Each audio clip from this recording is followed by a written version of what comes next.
Thank you. Thank you. You can be seated.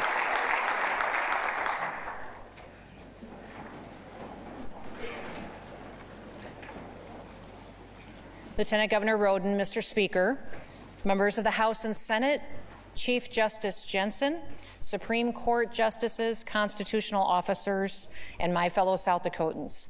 The South Dakota State Constitution requires the governor to begin each legislative session by giving the legislature information concerning the affairs of the state and recommending the measures he considers necessary. Notice I didn't say she. The Constitution doesn't say she, and maybe we should fix that sometime.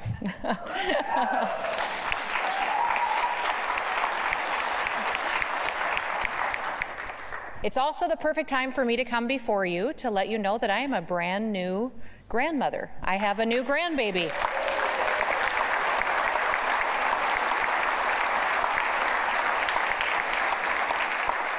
His name is Branch Brian. He is named after his grandfather. He was 8 pounds, 9 ounces. And I was thinking this morning about our family and how many challenges we go through, how many good times, and how I fail them at times. But yet Branch is a reminder that we have new beginnings, that we have hope for a future. And I hope that all of us can embrace that today for the year of 2023, that we can have a new beginning and a start where we can continue to work for the people of South Dakota and protect that promise of liberty and freedom. Now, South Dakota is growing and we're thriving. We are strong. Our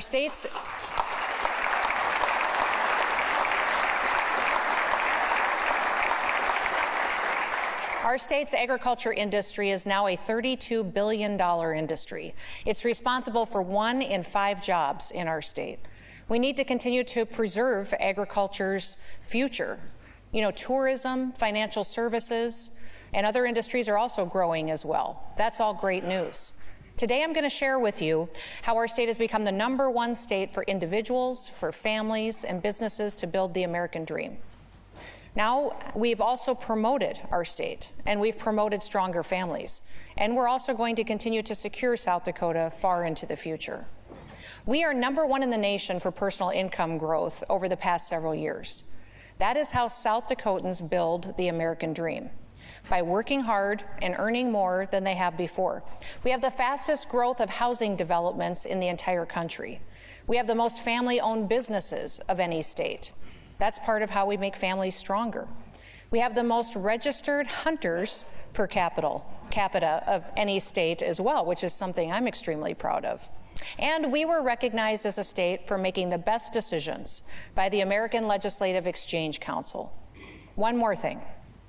South Dakota State University Jackrabbits are the FCS national champions in football. Go Jacks!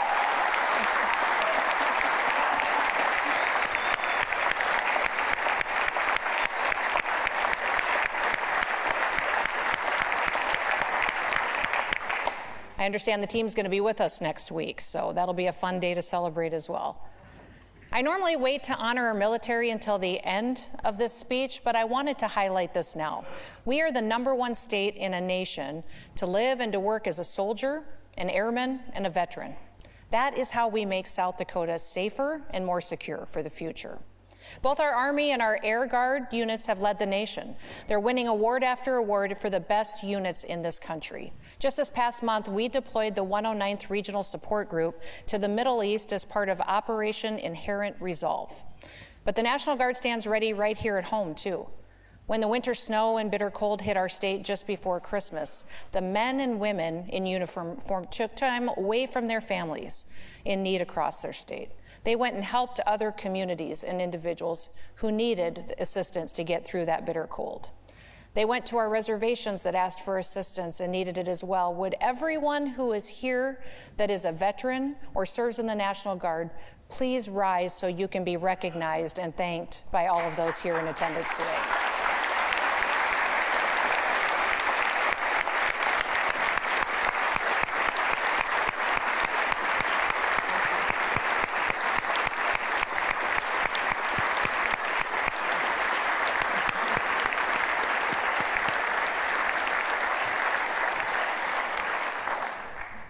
I believe South Dakota is the freest state in the nation. We fight to defend our constitutional rights. We ensure that every South Dakotan has the right to life, liberty, and the pursuit of happiness. But here's what I love about South Dakota. We never settle. We never sit back and say, that's good enough. We turn challenges into opportunities. Together, I want us all to take on the challenge of making South Dakota #1 in growth, tax climate, work ethic, and building and supporting strong families.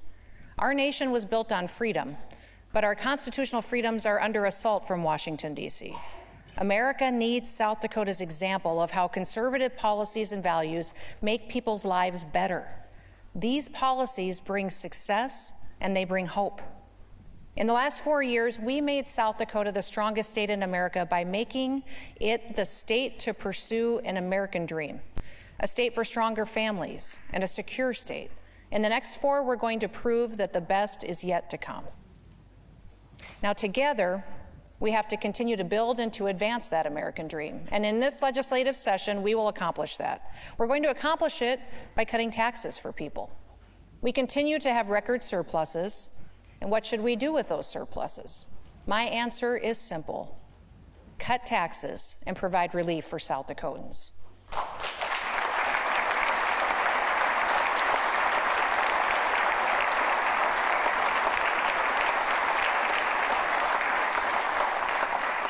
Now, I've been to a lot of grocery stores over the state for the last many months. Prices have dramatically increased for the past 2 years that families weren't prepared for. And when they see the final bill at the end of the checkout line, they're astonished.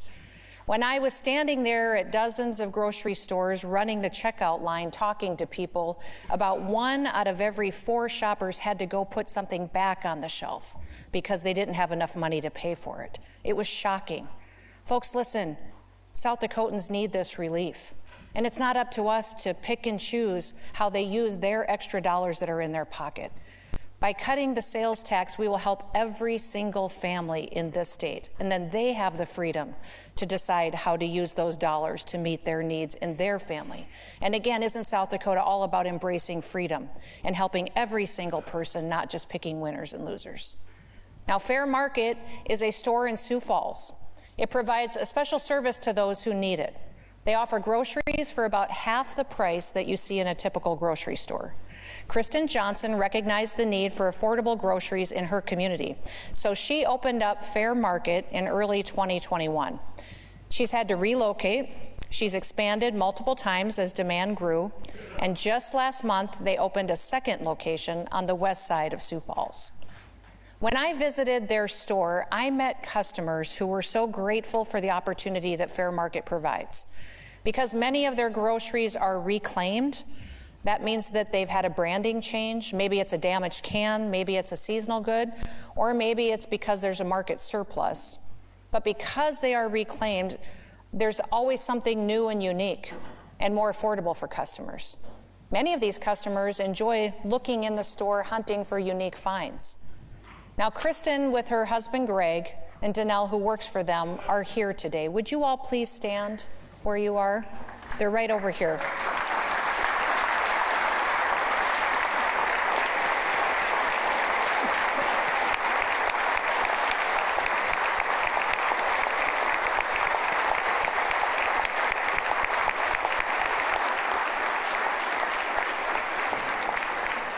Thank you for all that you do for the people right here in South Dakota.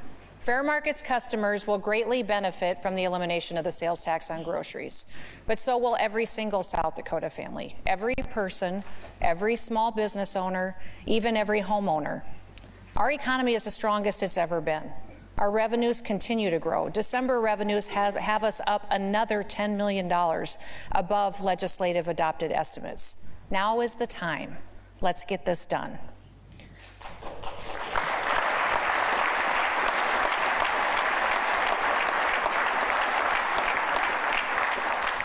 South Dakota's economy has been thriving over the past few years, but with that, we've experienced some growing pains. In 2022, our unemployment rate was the lowest that it's been in our state's history, but we still have 23,000 open jobs in our state.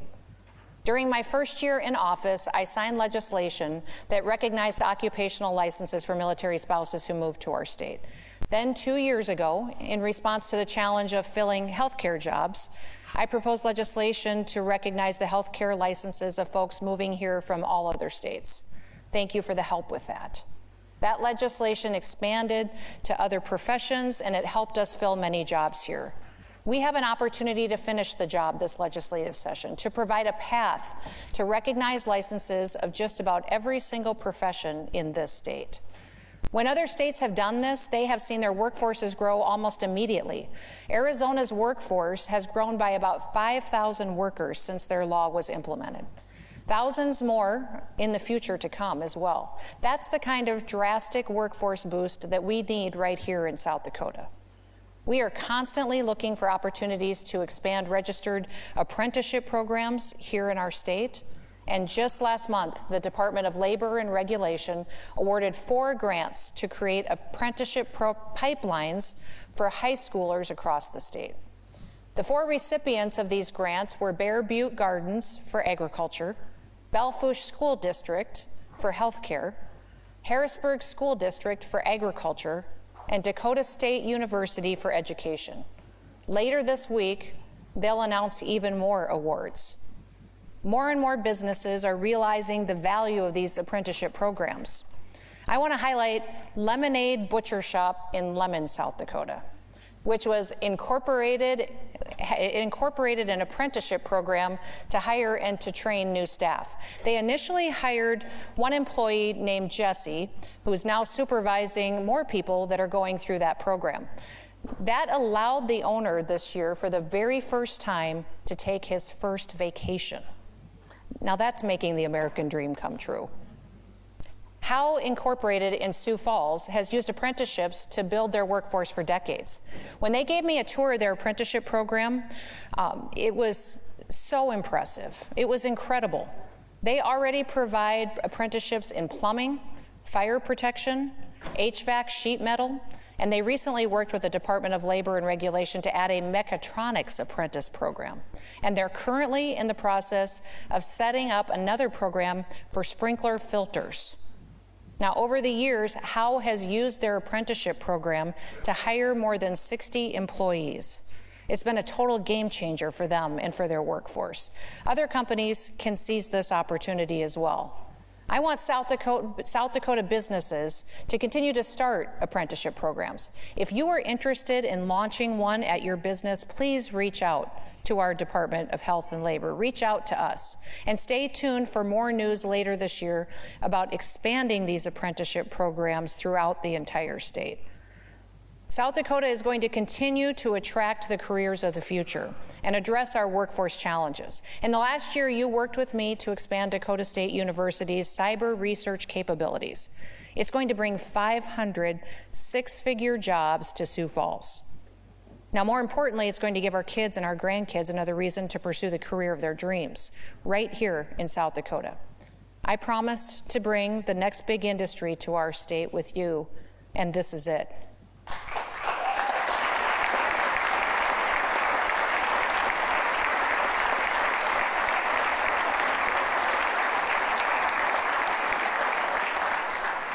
In the last year, we also broke ground on the largest economic development project in our state's history.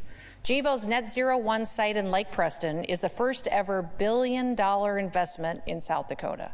They will literally turn corn into jet fuel, as impossible as that sounds. But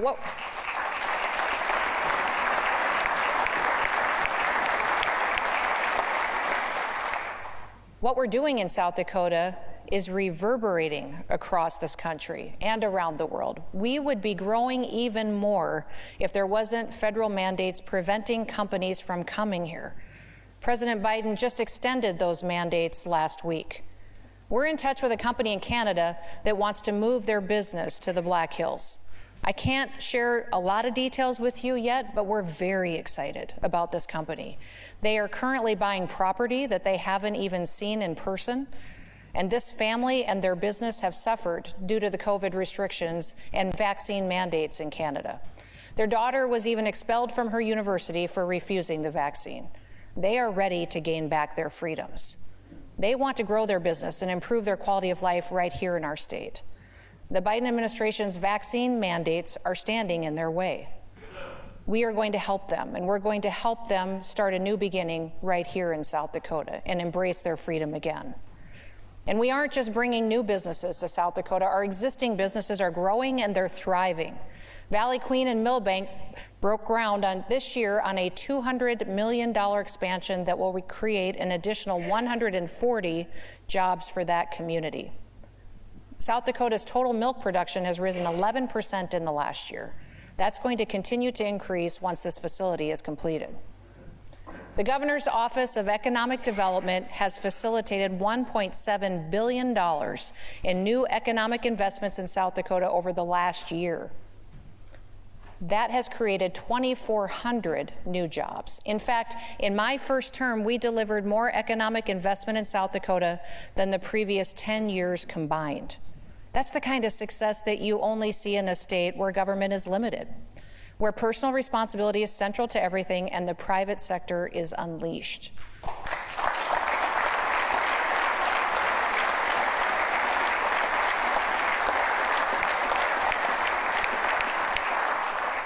Now remember, we were the only state to reject the additional elevated unemployment benefits that were offered by the federal government. Our people kept working, our unemployment rate remained low, our economy remained strong, and new businesses, they moved here. Now we have a very healthy unemployment trust fund balance, which gives us the opportunity to cut the unemployment tax for businesses. My Department of Labor will be bringing a bill to revise employer contribution rates to the unemployment trust fund. This will bring an estimated $18 million savings to South Dakota businesses over the next couple of years.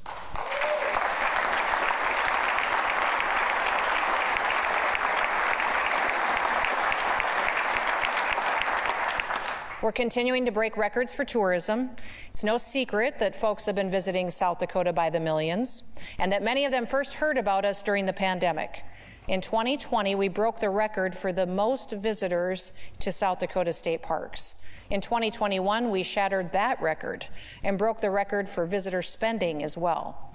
Now, we don't have the final data yet, but it looks like South Dakota set another record for visitor spending in 2022. Our airport arrivals increased by about 10% over last year, and even with nationwide inflation and increases in gas prices, visitors continued to choose South Dakota.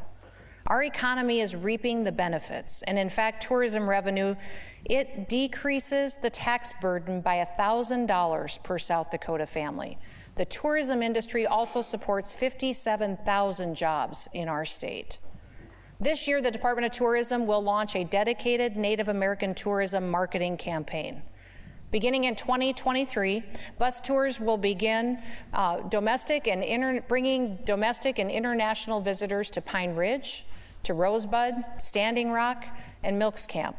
We will continue to emphasize telling tribal stories. They are a key part of our state's rich history and heritage. I'm excited to share that with the world. People who visit South Dakota, they also come here to hunt and to fish. Access to hunting opportunities has never been greater. Since I took office, more than 50,000 private acres have become available for public hunting above and beyond when I was in office. 15,000 new habitat acres have been added to promote strong wildlife numbers. Momentum continues to build, and our most recent pheasant harvest shows more total birds and birds per hunter than the 5-year average. And in 2022, we set a record for the most non-resident fishing licenses sold. Every year, more and more South Dakota youth are participating in our Nest Predator Bounty program. Youth participants jumped up to 32% of the total program participants this year. These kids are discovering a passion for being outdoors and enjoying spending time with family and friends. When tourists, when hunters and fishermen come to South Dakota, they're not just pursuing big game wildlife or the catch of a lifetime. They are literally pursuing happiness, a break from their day-to-day lives, moments with their families and the excitement of new adventures in the great outdoors. They are choosing South Dakota, and visiting us creates memories that will last a lifetime.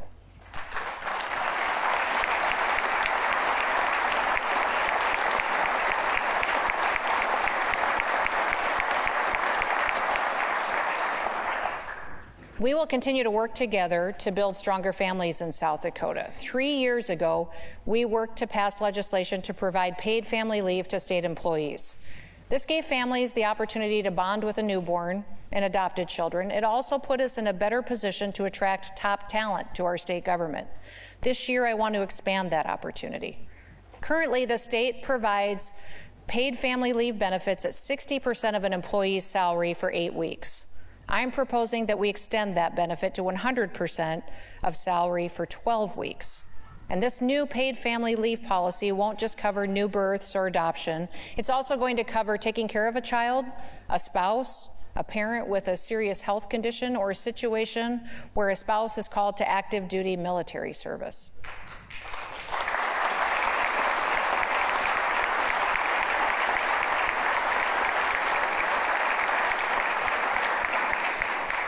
This will be a tremendous opportunity to provide a benefit for our state employees. But it's not going to stop there. Private sector companies will also have the opportunity to be a part of the state's risk pool as well. This will make it much cheaper for companies here to offer benefits to their employees. And the more people that buy in, the lower the costs will be for everyone.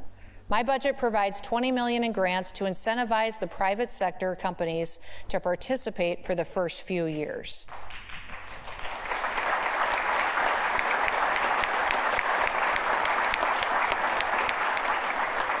My budget also proposes $1.1 million to help give pregnancy and postpartum care for moms who are Medicaid recipients.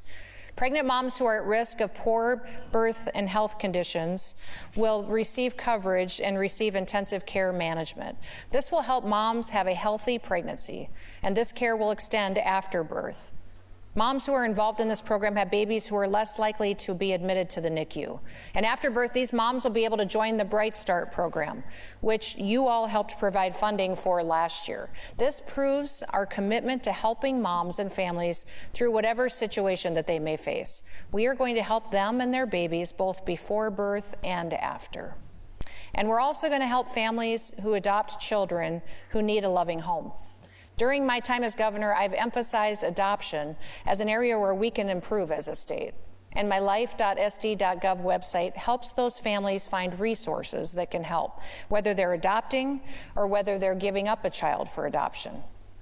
I'm also recommending this year that we give $25,000 up to $25,000 per state employees to cover the cost of adopting a child domestically. Today, we have several state employees who are here with us today who have opened up their homes and adopted children. Would you all please stand and be recognized as well?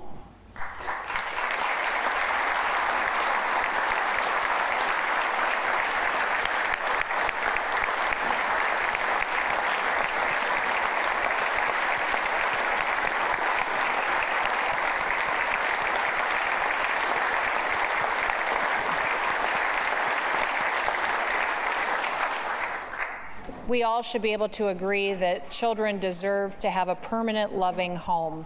And I want to thank all of you for opening up your homes to these children and for loving them and making them a part of your family. This is something that's incredibly important, and I hope we all can do together. Now, another way that we can help kids grow up in a loving home is foster care. 2 years ago, I launched the Stronger Families Together initiative. Before this initiative, we were recruiting fewer than 200 families every single year. Now we're recruiting over 300 foster families per year to help. We met our target in year 1, and our recruitment contacts are up for year 2. But our foster children still face educational challenges as a result of their circumstances. Today, I'm announcing the Stronger Families Scholarship Proposal, which I am hoping to work with all of you to provide new education opportunities for these children. Any child in the foster care system will have the opportunity to receive up to $4,000 in a scholarship to help them achieve their full potential, from kindergarten through 12th grade. This money can be used to pay for tuition at a private school, pay for tutoring or teaching services, purchase curriculum, pay for standardized tests or AP exams, and more help. There's always more that we can do, and today there are more than 100 businesses across the state that provide targeted discounts to help foster families and those children. I love that. I love that they're helping these families save dollars so they can open their homes up to more children. I'd like to challenge more businesses in the state to do that as well. I know that one of the biggest challenges that families in South Dakota face today is also access to child care. Families might have to go on a wait list for many months, maybe before the child is even born, in order to find child care that is adequate to serve their family's needs. One parent may even have to quit their job and stop working for a time being. In the coming days, we will be completing our overhaul of our child care rules and regulations. We've been working closely with child care providers to rewrite those rules in a way that makes sense, while prioritizing and keeping our kids safe. We're also going to be releasing nearly $40 million in federal grants for child care providers. We had several meetings with providers so that those grants would target exactly what they needed, from new technology to startup funds to quality initiatives. We also heard, though, about these child care providers and the challenges they face with workforce. We're going to help tackle this by making it more attractive to work in the child care field. Currently, child care providers struggle to give benefits to their employees. So, we will be partnering with the South Dakota Farm Bureau to fix that. Today, we have with us some of the leadership team from Farm Bureau who's helping us make these health benefits possible. Would you all please stand and be recognized as well for opening up this opportunity for so many families? Thank you.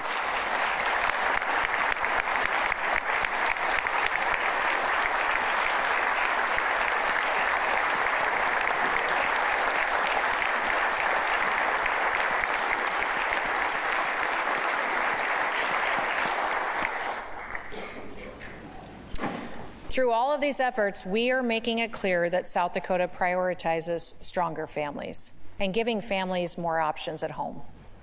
Now, we live in the strongest and the greatest nation in the history of the world.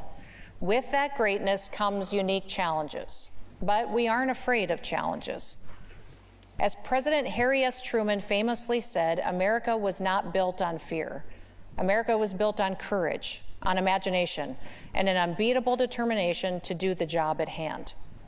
Perhaps the greatest external challenge facing the United States is the Chinese Communist Party.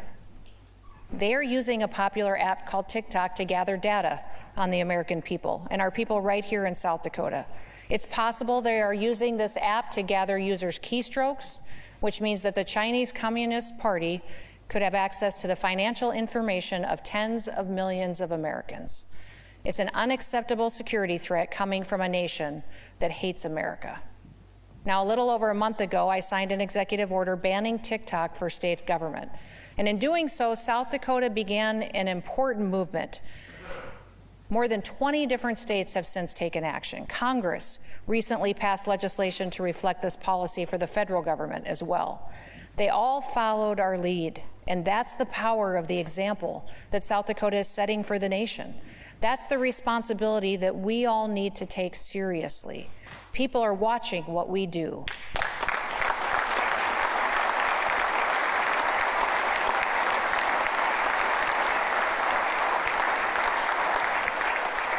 Now, our effort to combat communist China shouldn't stop there. We're looking for ways to ensure that taxpayer dollars aren't benefiting Chinese companies or the Chinese Communist Party.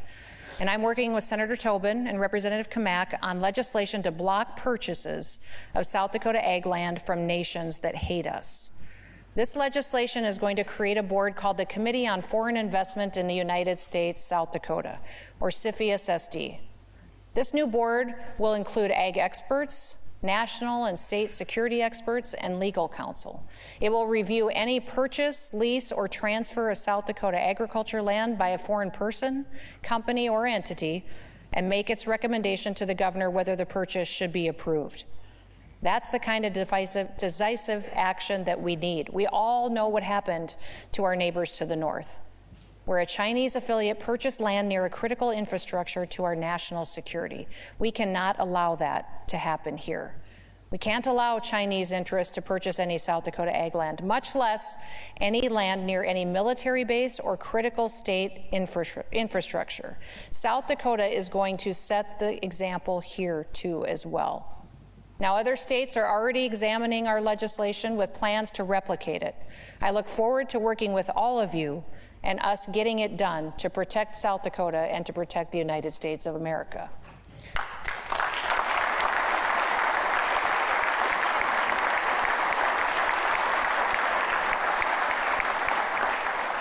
We are committed to securing our state.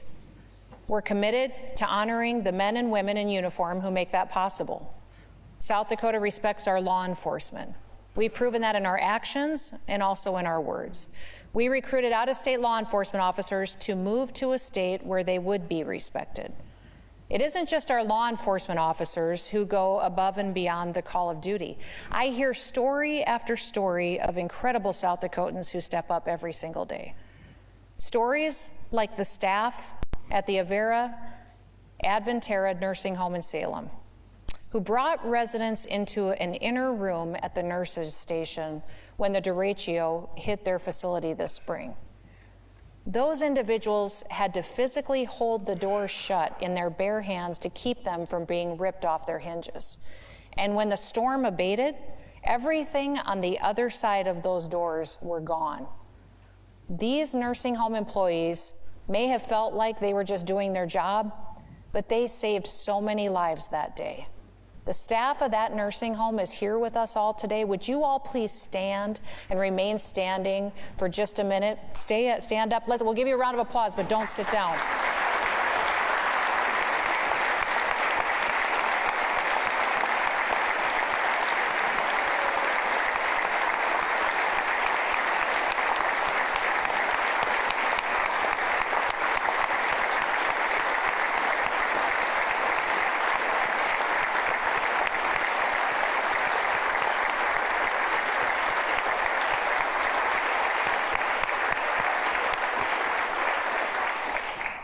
I want them to stay standing for a little bit.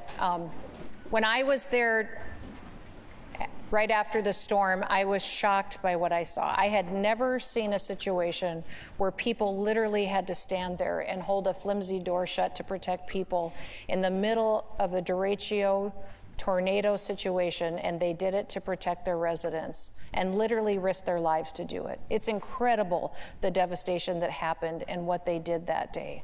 It's a testimony to the people of South Dakota. And I've got one more individual that I'd like to talk about today as well. Mark Cook works in construction. He has a wife and 5 kids. And one day he was driving through a torrential downpour when he saw a car that was flipped on its side in the median. He pulled over, he climbed into the flipped vehicle. He found a woman who was in shock from that crash. The car was filling up with water, and the woman was hanging from her seatbelt. Mark cut her loose. He held her out of the water, calmed her down, and held the car door open above his head until emergency responders could arrive. Now, Mark is a hero. He was a hero that day, but he's also a hero in uniform. Mark is a staff sergeant in the South Dakota Air Guard, and he was driving on his way to drill when he stopped and helped that woman, potentially saving her life. His job in the Guard is to keep our nation safe and to protect our freedoms. But he could have just kept driving that day. He didn't.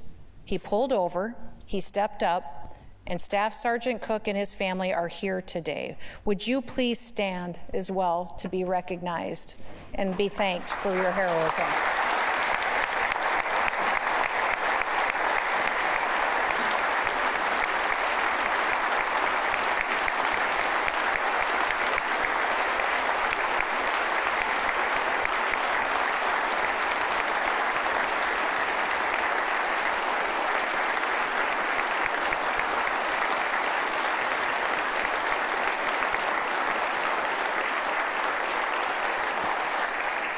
Stay standing. Today I want to honor both the staff at Avera, Adventera, and Salem, and Staff Sergeant Mark Cook with the Governor's Award for Heroism.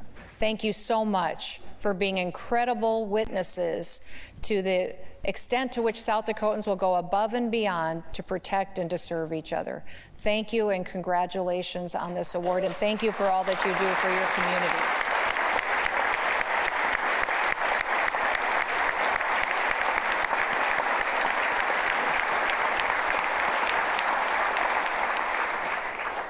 Our state is safer because of men and women who answer the call of duty without being asked.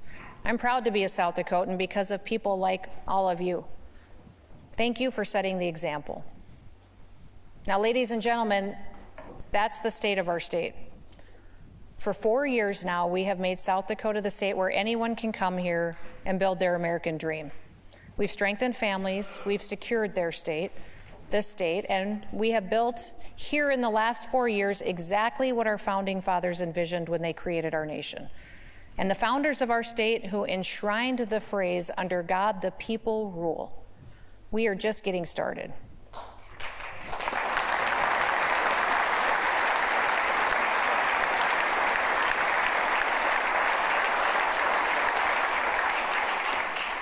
In 1790, less than 1 year after taking office as the President of the United States, George Washington delivered his first State of the Union address.